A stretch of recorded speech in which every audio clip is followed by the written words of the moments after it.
The leaders of Germany, France and Italy arrived in Kyiv in a show of support. Meanwhile, NATO ministers met to discuss the situation in Ukraine and a Latvian request for more troops, as well as to decide on the future military lineup on the alliance's eastern flank.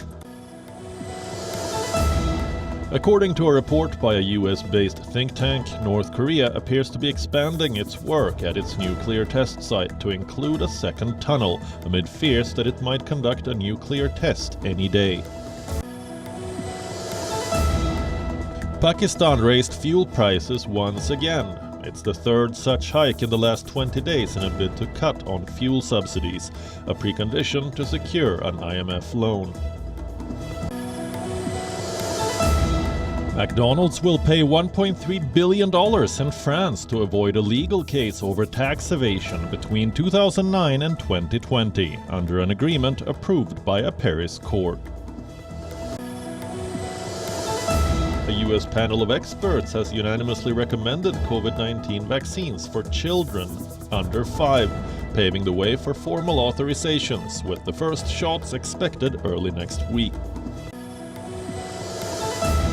Saudi officials seized rainbow-colored toys and articles of clothing from shops in capital Riyadh as part of a crackdown on homosexuality, which is outlawed in the kingdom. The Australian government has committed to reducing greenhouse gas emissions by 43% by 2030 in fulfillment of a key election pledge. Emergency services battled several wildfires as Spain remained in the grip of an exceptional heat wave that has seen temperatures reach 43 degrees Celsius.